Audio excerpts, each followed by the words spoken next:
Namaste. Welcome, friends. Thank you for being here. So, this is part two of Imprisoned by Our Stories, a two-part series that I have chosen from the archives. And I wanted to share that some years back, I was talking with a young man at the end of a mindfulness retreat.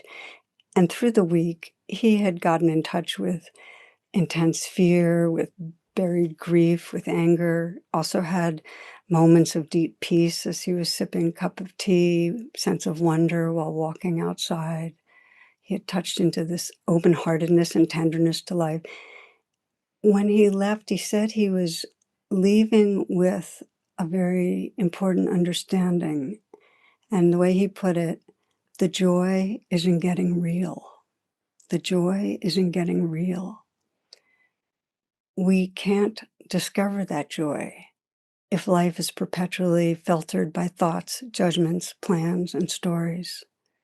And that's the power of doing a meditation retreat. That's the center of meditation practice, is waking up from the trance of thinking. And the Buddha talked about it sometimes as living in a waking dream, and he advised us to take the world of concepts in two hands and drop it.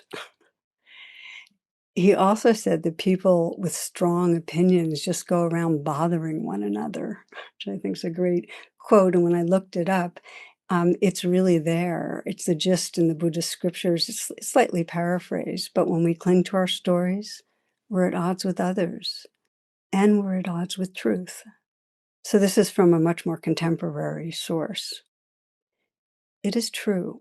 As we go through life thinking heavy thoughts, thought particles tend to get caught between the ears, causing a condition called tooth decay. So meditation's like mental floss, right? Really, the centerpiece of meditation training is to become aware of thinking, not to believe our thoughts. These thoughts aren't who I am, to arrive back in the present moment. And the thinking that causes the most suffering are fear-based stories. I mean, this is what leads us to be at war with others and also ourselves.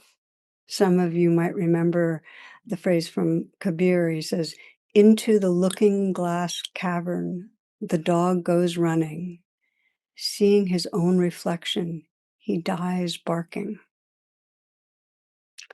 So this week we'll deepen our exploration into how stories imprison, how they cause truth decay, and the profound freedom of waking up from stories. So I hope this serves you on your path. Many blessings.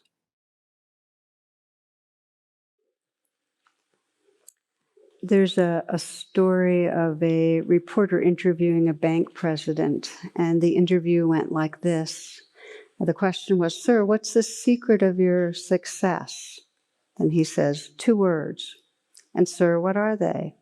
"Right decisions." "But how do you make right decisions?" 1 word. "And sir, what's that?"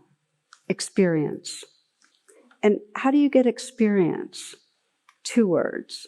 "And sir, what's that?" "Wrong decisions."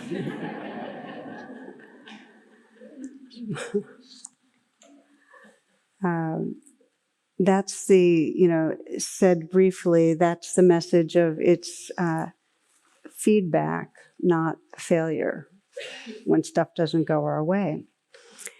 And the reason I bring it in is because how we frame what's going on, the story we create around what's going on, or the meaning we assign, totally shapes our experience. There's been some very interesting research that Kelly McGonigal reported about 4 years ago on stress, and she described tracking 30,000 people over a period of 8 years. And the question she asked was, how much stress did you have last year? Do you believe that stress is harmful for your health? And then she basically noted who died over that period of time. And here's what they found. Those who experienced a lot of stress had 43% more risk of dying, but it was only true for those that felt the stress was bad for them. Those that felt that stress was not bad for them had the lowest risk of dying. 30,000 people. It's a really interesting study that how we frame things really determines our experience. It's, as I say, it's not what's happening, it's how you're relating to it. And this goes whether you're considering it, having a divorce or getting a really bad diagnosis, or having the stocks go up or the stocks go down. It's how you're relating will determine your experience. So this is part 2 that we're doing in this class of the theme of how our stories can imprison us. And the core understanding I kind of want to start right in the beginning with is that our stories, our beliefs are a map of reality. They're not reality itself. As one teacher says, they're real but not true. They're real thoughts, they're real sound bites in our mind, but they're not the truth, the lay of the land itself. They're a map, not the territory. And some, like a roadmap, are useful. They get us going in a certain way that can be helpful in our life. And others are not. And they actually cause enormous suffering. So that's the bottom line. One way to think about it is that our stories are really good servants. They have the potential to be, and really terrible masters. When they're the masters, they define us. And this is the key to the whole exploration, is that our stories can keep us trapped in a very small sense of self. Or they can remind us of important ways to pay attention and to be that actually wake us up out of a confining sense of self. So that's what we'll be exploring. And one way that I think about it is that if you're suffering, you're believing a story that's not serving you. Any kind of suffering. You're believing a story that's not serving you. It's dominating you. It's defining you. So the question is, how do we know whether the stories in our mind are serving us? Can we actually have that filter where we have enough mindfulness to step back and say, hey, this is a story. What's it doing to me? Okay. And if we're hooked, how do we get unhooked? That's kind of what we'll be looking at.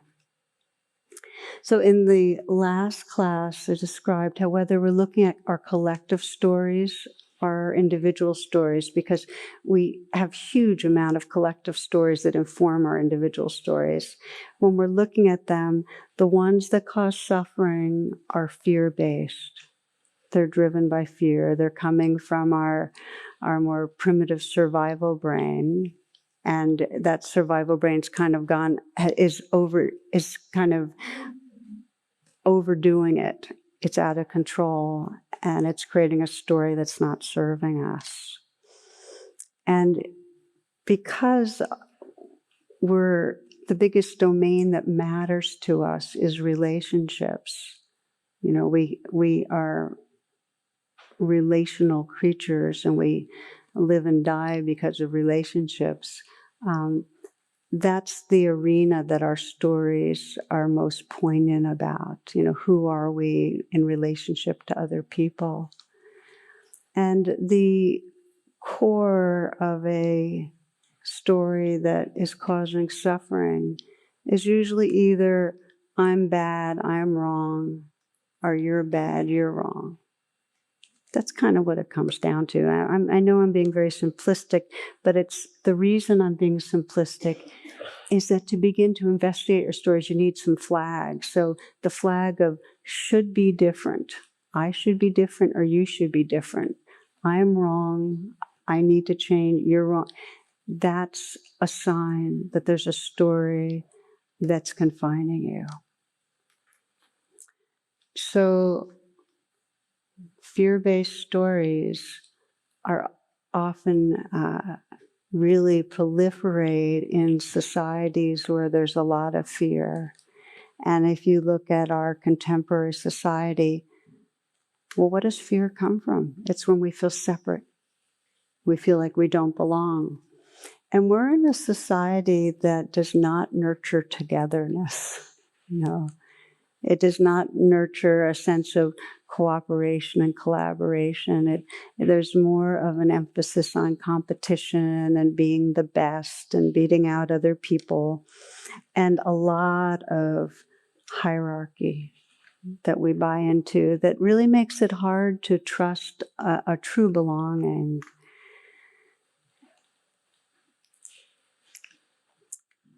The effect is anxiety is rampant. I mentioned in the last class a New York Times article that shows the shift from being the Society of Prozac to the Society of Xanax. That we're really hooked on anxiety, and the statistics are 38% of girls aged 13 to 17 and 26% of boys are diagnosed with an anxiety disorder. Now, that's not just talking about normal anxiety, an anxiety disorder. That's really high.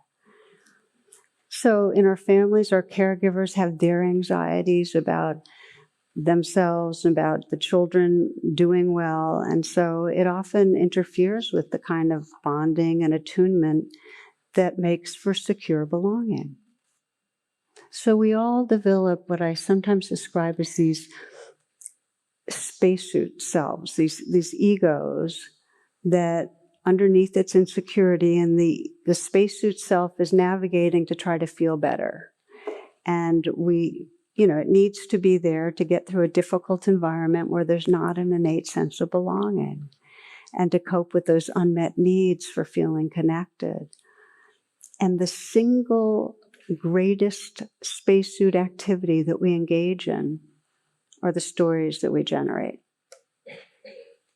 Our fear-based stories are the major way this ego self is trying to cope.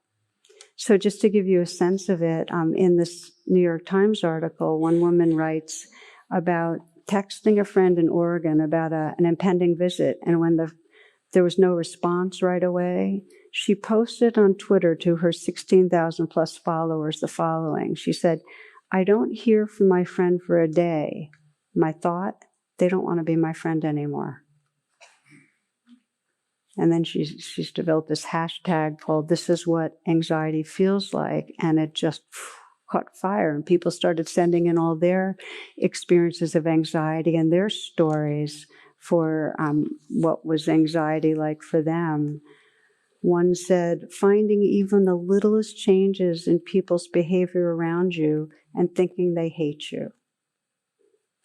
How quickly our story is, if you're acting grumpy or critical, it's about me. Always feeling you're a bad friend although you did nothing wrong. How many of us have a story that we're always letting other people down? You don't even have to raise your hand on that,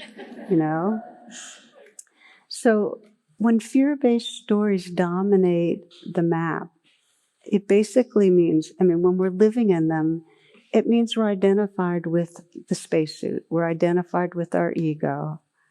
And we're forgetting the love that's here and the awareness that shines through. We're forgetting who we are. And when we're inside fear-based stories, we're perceiving other people as spacesuit selves. We're forgetting their subjectivity, and that the eyes that are looking at you have the same deep longing to connect, the same sentience. We forget when we're in those stories. They contract our being. So I've worked with a lot of people, including myself, who are aware of the stories that we're telling ourselves to some degree, and yet they're really hard to let go of. They have a deep groove in the psyche. So I'd like to look at how come they're so tenacious. How come these stories just persist and persist? And the way they keep going is that we are continually looping thoughts and feelings. So we have a fear thought, and it creates a biochemistry of fear that then generates more thoughts. So we can spend a lot of time lost in thoughts that in some way are keeping an atmosphere going of anxiety. We're just very repetitious. One cartoon I've always loved has got this guy who's about to drive into a desert and says, "You and your own tedious thoughts next 200 miles, you know." This is Carlos Castaneda, who wrote, he's describing the teachings of a shaman who says, you talk to yourself too much. You talk to yourself too much. You're not unique in that. Every one of us does. We maintain our world with our inner dialogue. A man or woman of knowledge is aware that the world will change completely as soon as they stop talking to themselves. Okay. So this is one reason they're so tenacious, is that we're just so habituated to thinking mind and believing our thoughts. And so the beginning of training ourselves to be able to let go of the stories that hold us is to just even be able to step out of the thinking and know the difference between thoughts and this living reality right now. The difference between any idea we have and this moment that is just vibrant, sensations, sounds, awareness, to know the difference. But instead, we stay inside the thought forms. And if you think about fake news, which many of us are thinking about, the more it's repeated, the more believable it becomes. And that's, that's more and more common information. Just keep repeating it. Doesn't matter how bizarre it might seem to some people. If you keep repeating it, there's something about hearing it that the mind assumes it's true. And it's interesting that mental corrections alone don't work.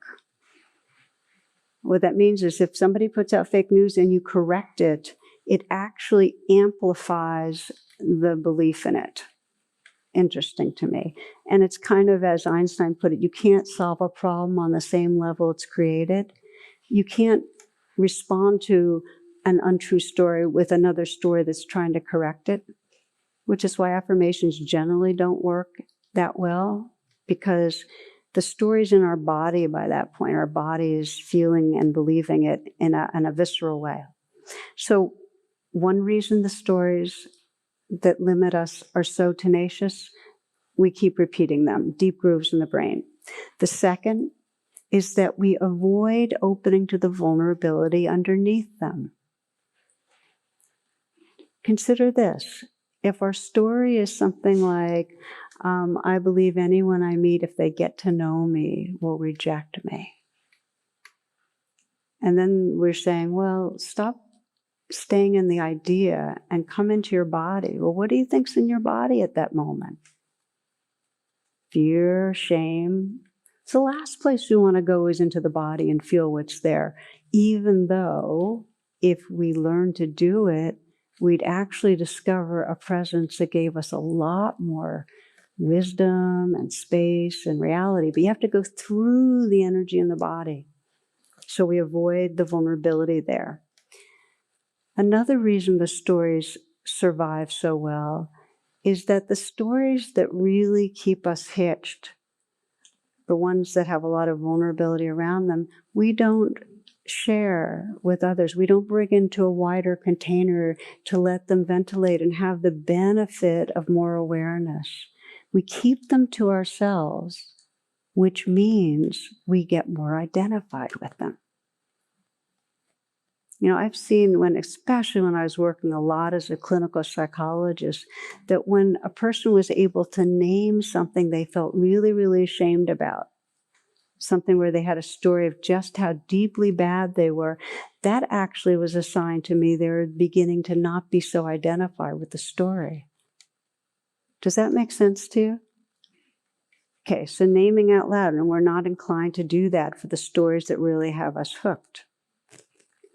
And the last piece I'll say on why they're so tenacious, we hold on to them because they give us a sense of control. We'd rather feel like we have a map than no map. We'd rather feel like we know the bad news and are ready for something and maybe can do something than not being sure. We don't want uncertainty. So it gives a false illusion of control to keep running these stories. So what motivates us? Why would we be spending time right now on this? What motivates us is that as we begin to deepen our attention, we start sensing just how much suffering there is being identified as a deficient, unlovable self.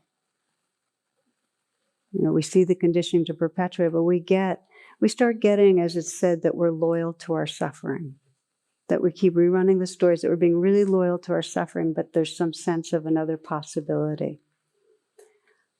So I'm naming this because it takes a lot of motivation to begin to really shine a light on our stories and to be able to start opening to what's underneath them. It takes courage. I like the language of Mark Nepo, the poet, who's described it as an exquisite risk. To become more intimate with truth means we take the exquisite risk of going underneath the stories.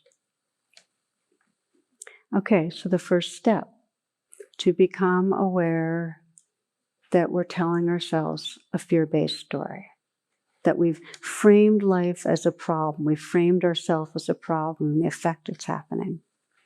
And if this is motivating you, if you're feeling like, yeah, I'd actually like to catch on to the stories that really have me hooked, start with ones that aren't so charged, just to get the knack of going, okay, here's a story that I'm believing that's making me feel more contracted. As you can imagine, those of you that have been with me before, I will be asking you to do something like that soon. Okay, so we become aware. So I'll give you an example for myself because I'm actually really fascinated by watching my mind and watching how often there is some background of a story that I wasn't conscious of that's affecting my sense of things. So Monday morning, as I've described often in my talks, I have a ritual of going right down and hiking by the river, Potomac River. And then I often will do a standing meditation by the river, sit on some rocks. And I got still, and I encountered this huge wave of fatigue, and it's been really chronic. I've had, for several weeks now, I've just been aware of consistent fatigue at a more intense and oppressive level than usual. So my mind started circling around with the typical, what's causing this? How come it's happening? And what do I need to do about it? And so on. And then I watched that, and because I was officially meditating, I was standing there trying to meditate. I went, okay, I'm talking to myself here. And what's the story? And what's the real assumption here in the story? And the assumption was that I'm caught in something bad right now. Something bad is happening. And it shouldn't be happening. It's like a bad thing to be happening. And I'm in some way complicit, like I caused it in some way. So just a comment that, again, these fear-based thinking has an undercurrent of no, this shouldn't be happening. No, this is wrong. No, I'm wrong. This is bad. It shouldn't be.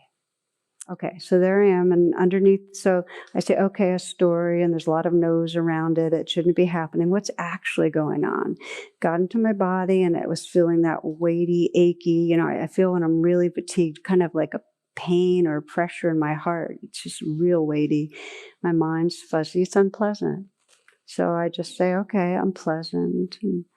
And there's a little more quiet, a little more kind of opening into a witnessing versus the oppressed, beleaguered, fatigued self. That's the beginning of a shift. But then thinking again, and the thinking went, yeah, but if I don't pay attention to this, I won't take the steps to fix it. And so I really have to pay attention in order to fix it. And then there's another part of me that goes, you can spend time thinking about it and fixing it, but you're way, way overdoing that, because we go way beyond the need. So, okay, then quieting again and just sensing, okay, it feels oppressive, it feels unpleasant. And more, the who I was the awareness, witnessing and just sensing, oh, this is hard. This being, this organism's struggling right now. So with that witnessing, there was kindness, just a bit of compassion. The question comes up, if nothing's wrong, if there's no story of something being wrong, then what's here? And you can ask yourself that. You can ask yourself that right now, because it's really right at the heart of what we're looking at.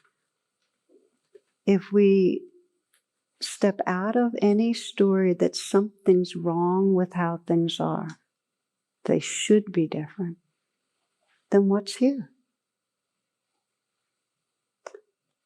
What we find is it might be unpleasant, it might be intense, but the identification with it dissolves, and there's a sense that we're resting and an awareness that can include what's here in this moment. That's the freedom.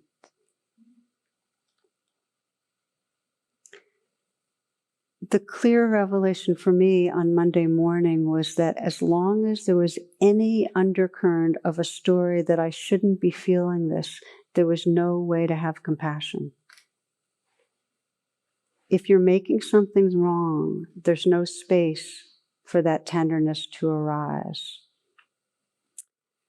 Okay, so in Western psychology, one form of one practice comes out of narrative psychology, and it describes just the power of the narratives we have about our life, where I came from, where I'm going, what's happening now. And again, these narratives we have, they can be useful. They can be an interesting map. They can be a map that inspires us. But so often, the narrative is something we're either grasping onto because underneath we're sensing something's wrong, or it's a narrative that takes away our sense of possibility and openness.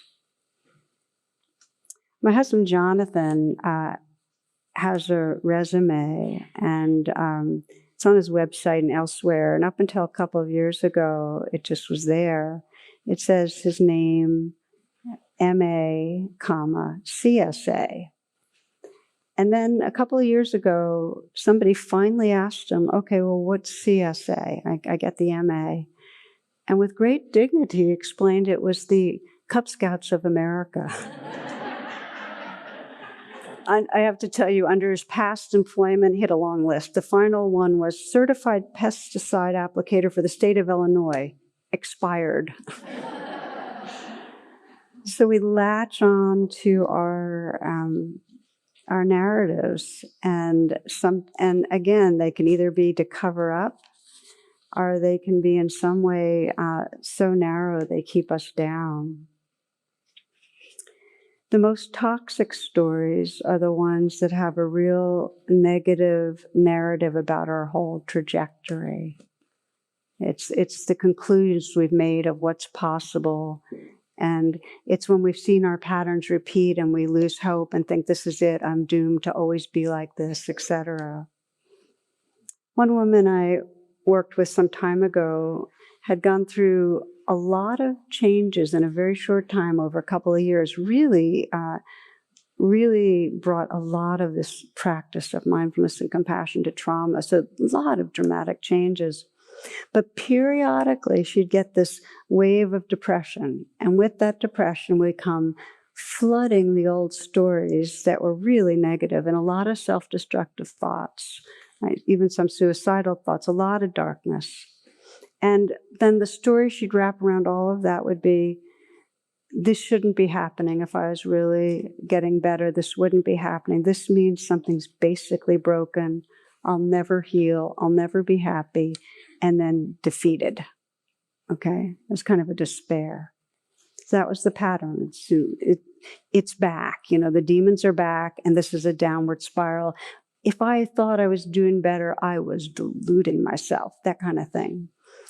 So I'm giving this example because I want to give to you an example of how the narrative can absolutely entrap us when we have that stretch. So we work together, and as I described, I'm working with myself, the first step is, okay, this is a story. Just notice there's a story and it's having a major effect on you. And then you have to start investigating, well, what's under that story right now? And this is the courageous part, okay? Because when there's a story, a fear story, there's fear. And for her, when she started investigating, it was a dark, hollow place of ache and fear and shame. And kind of being with that. And when she sensed, so what did that very young, desperate place need? It really needed the message that the fact that this is re-arising, what happens is not your fault. It's that kind of sense, just like the outer weather's not our fault. The fact that we go through cycles, it's not your fault. It's not your fault. And needed that. So as soon as she even recognized that's what she needed, there was some sense of some compassionate place offering that inward. And she started touched into the grief that she had been covering over, just the enormous sense of the losses of her life and a real deep tenderness. And she had to start sensing that young part of her could then begin to relax into something larger, bigger than the storyline, okay? But then, and this happens, we get a hitch. She started to relax a little into a larger sense of being, and then some place in her went fear, contract. And another story came up, if I relax, something bad will happen.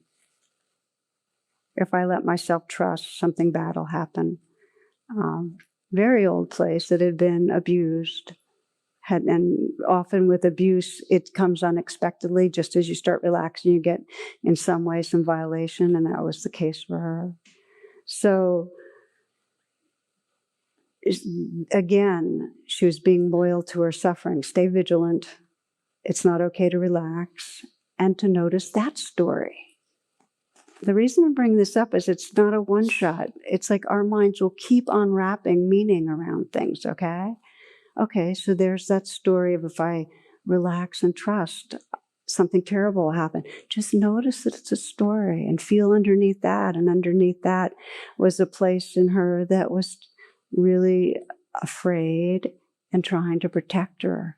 And just to bear witness, what she needed was just acknowledgement. Okay, you're trying to protect me. And that again, in the moments of seeing the story and feeling what's going on, there's an enlargement of identity. And again, for her, there was a sense of opening and being that compassionate witness. And when she wrote me an email the next morning, she said, I'm resting in a larger space with the compassionate witness. And it's more the truth of who I am than the small self in the story. And she used the language, I don't need to be so loyal to my suffering. I don't need to be so loyal to my suffering. So the stories perpetuate the suffering and the pathways opening to the body. And I want to say also that often I'm in this process with myself and others, that opening includes a movement from feeling the fear to the grieving place that we've been blocking. And the grieving is actually, the sadness and grief is actually a sign of dissolving and opening. It's a sign that we're no longer resisting and saying no. Now, often there's this invitation to sense that we've got these stories and we're clinging to a story of wrongness and badness, but then there's the question, Don't we need a story of something's wrong to protect against a violent world? And I want to address that because some of you might be wondering that. There's a lot that happens that endangers our being. Don't we need a story that something's wrong so we'll stay alert to it? And many of you, I know, are familiar with Ta-Nehisi Coates, who wrote Between the World and Me. And he brings a powerful attention to the fear that lives in the body of an African American because of the very real ongoing threat of physical violence. And I'll just read you a quote. He said, "It is not necessary that you believe the officer who choked Eric Garner set out that day to destroy a body. All you need to understand is that the officer carries with them the power of the American state and the weight of an American legacy, and they necessitate that of the bodies destroyed every year, some wild and disproportionate number of them will be Black. So if you're in a Black body, way, way more endangered." Now, I share this on the same day that yet another maybe it was yesterday, another police officer was acquitted in shooting and killing a person of color. It's a big series of acquittals.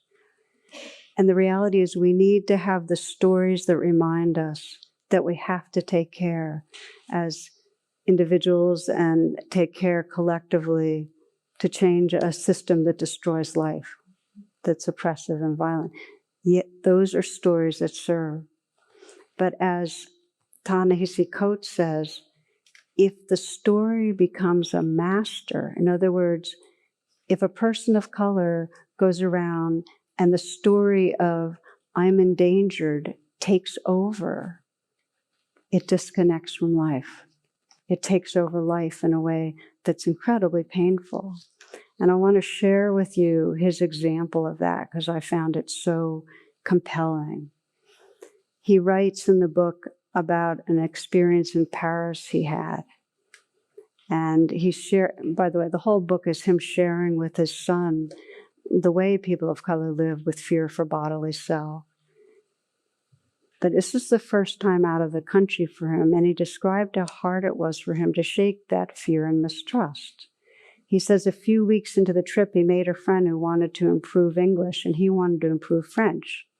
So he describes at one point meeting up with this man and going to an outdoor cafe, and the friend orders some wine and a heaping platter of meats and bread and cheese and then pays. And all the time he's thinking, hey, this is some elaborate ritual to get an angle on me. His friend wanted to show him the architecture of a building, so he guides him down the street. They take a walk together. Meanwhile, he's waiting for the guy to slip into an alley where some dudes would be waiting to attack. This is what he brought with him. He said, but my new friend simply showed me the building, shook my hand, gave a fine bonne soirée, and walked off into the wide open night. And watching him walk away, I felt that I had missed part of the experience because my eyes were made in Baltimore, because my eyes were blindfolded by fear. What I wanted was to put as much distance between you and that blinding fear as possible.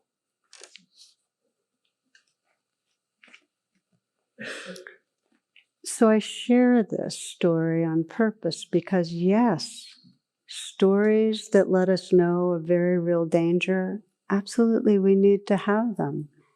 When they take over, they separate us from our hearts and our awareness and each other. So we're exploring this process of how do we identify the stories that are not serving our hearts and awareness. How do we bring them come into the lived experience so we can bear witness and we can recognize who we are as that witnessing, compassionate presence and not be so identified, not be imprisoned? How do we loosen the grip of the story? As I mentioned, when we're living in the spacesuit self and we're in our stories, all we can see is other people's spacesuits.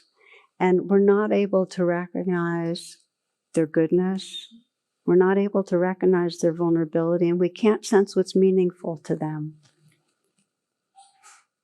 You know, one of my favorite reflections when I'm leading groups often is, please tell me what you love. Please tell me what brings you happiness. Please tell me what you feel devoted to. You know, that kind of inquiry. Well, when we're in a spacesuit self, when we're living in our stories, we are unable to connect with what is really important to others. So we don't have an authentic respect and care for what matters for other people. We're just not in touch. Again, by example, during the early weeks of the Iraq War, there was this happened then, the Army and the Marines were closing in on Baghdad, and one soldier describes what happened, that a small unit of American soldiers was walking along a street in Najaf, and I'm not pronouncing it right, but when hundreds of Iraqis poured out of the building on either side. So there they are, this small unit of Americans, and the Iraqis were really, really enraged, the fists waving, throats taut, and they pressed in on the Americans, who glanced around each other, and they're in terror. And so this guy says he turned on the sound on the remote, and they were shrieking, frantic with rage, and the lens was lurching. The cameraman seemed as frightened as the soldiers when he looked at the images. And this guy was sure that there would be a shot that fired from somewhere, that the Americans would then open fire and the world would witness a massacre. Okay, that was the fear. So here's what happened. At that moment, an American officer stepped through the crowd holding a rifle, his rifle, high over his head with the barrel pointed to the ground.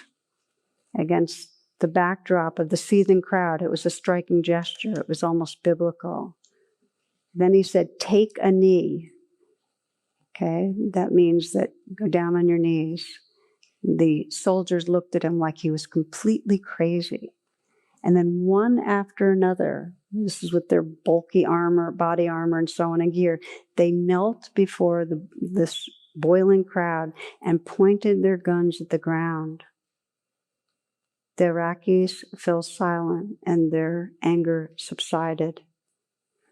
The officer ordered his men to withdraw.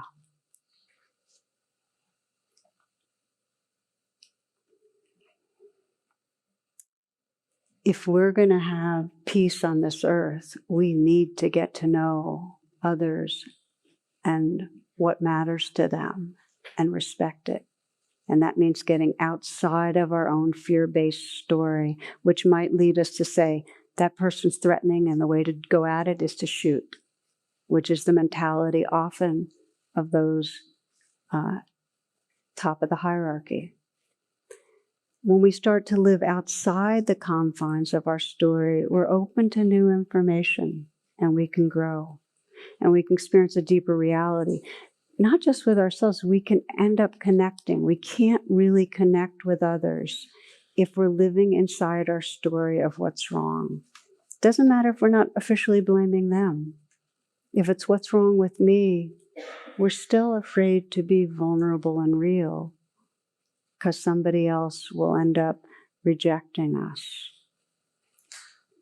So my final story for you tonight is an illustration again of the possibility of and what happens when we're starting to step out of our stories.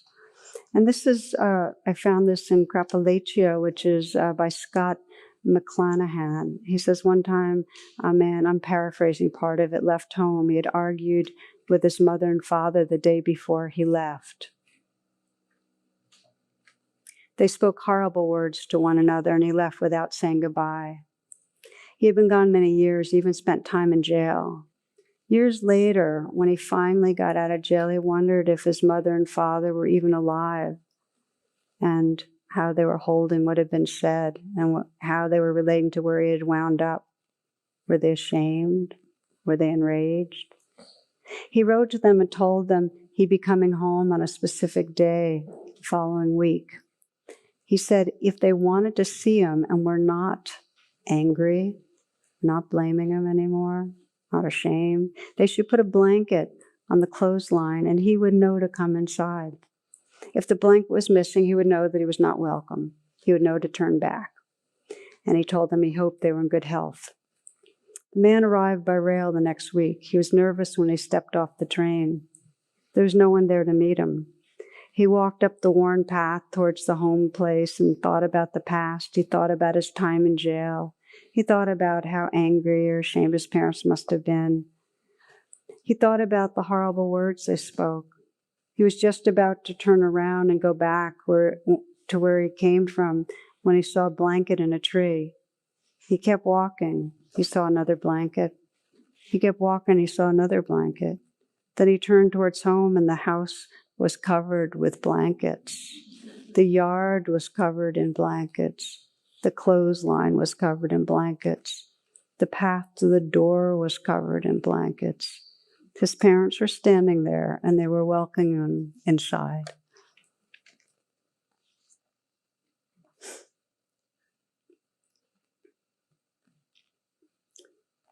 I think part of what touches me about that so much is we're so inclined to believe our stories of separation when deep down we all want to connect.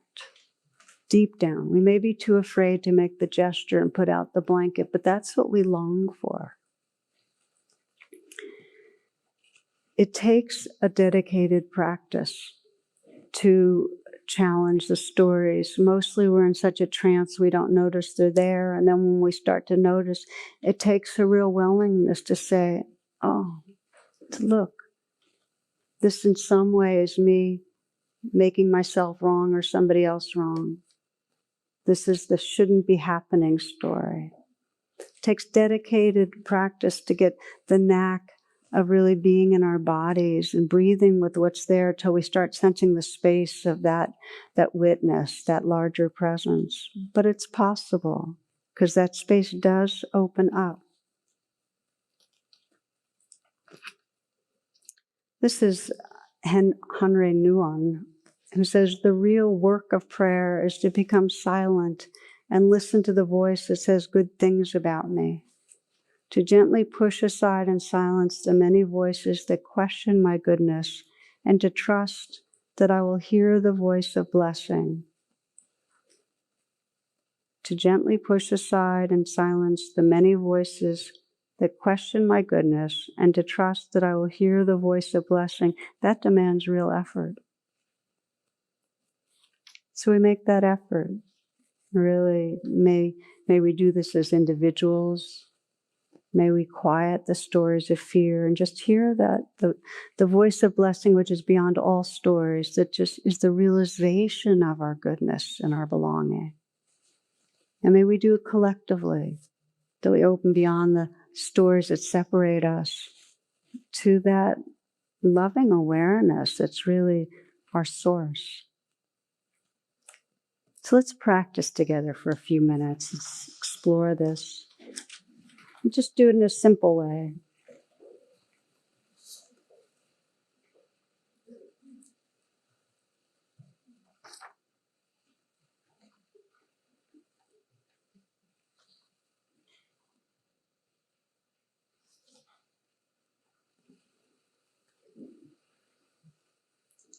You might bring to mind some recurrent situation in your life where you end up feeling difficult emotions, feeling afraid, angry, hurt.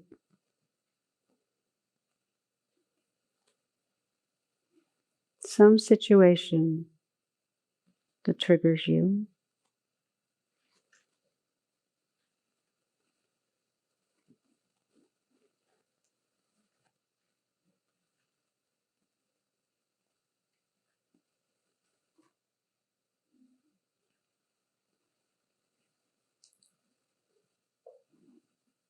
And ask yourself, what's the story I'm telling around this? See if you can find the no the basic assumption this shouldn't be happening. This is a bad situation. It's my fault. It's someone else's fault.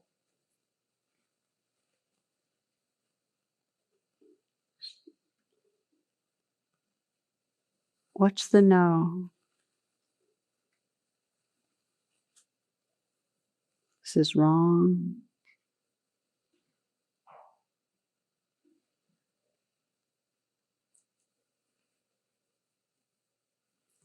You might explore for a few moments if you could step out of the story of something's wrong with this and just feel directly in your body what the situation brings up, with the simple intention of being with and breathing with kindly whatever's there. Very simple right now. If you feel it's bringing up fear underneath, or shame, or hurt, if it helps you to put your hand on your heart to keep company with what's here, breathe with it and feel it. And sense that you're contacting what's under the story and regarding it with a very kind witnessing. Okay, so this is what's here. It might be very, very unpleasant, but the witness, the kindness can include it. Okay, this is what's happening.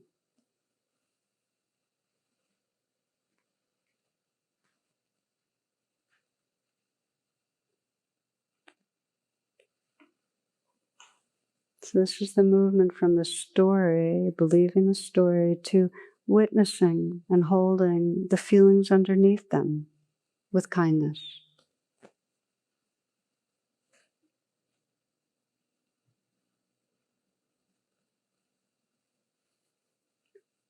It doesn't give you an answer on how to move through your life, but what it does is give you a larger sense of who you are in the moment, which leads you to embodying more compassion and intelligence.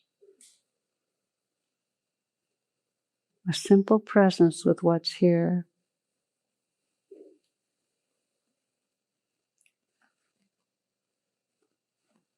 Notice who you are when you're witnessing kindly the experience inside you.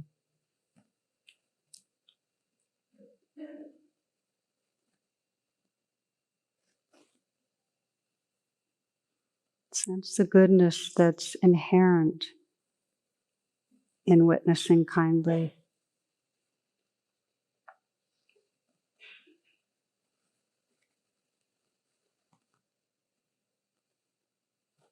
You might ask yourself, if nothing's wrong, if I'm not believing in a story that something's wrong, then what is here?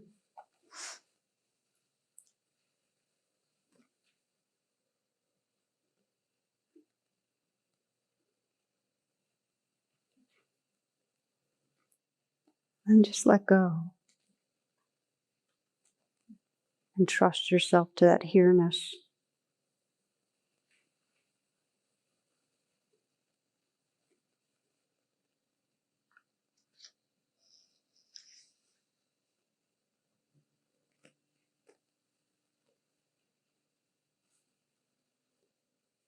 And as you move through the days and weeks to come, and you find yourself stuck, you can ask that question, well, what am I telling myself? What story? How am I making myself or life or others wrong? And can I just bring that kind witnessing to the life that's really here? Come back home to the intrinsic goodness of your more true self. Hafiz puts it this way, the poet Hafiz: you don't have to act crazy anymore. We all know you were good at that. We all know you were good at that. Now retire, my dear, from all that hard work you do of bringing pain to your sweet eyes and heart. Look in a clear mountain mirror. See the beautiful ancient warrior and the divine elements you always carry inside. Look in a clear mountain mirror. See the beautiful ancient warrior and the divine elements you always carry inside.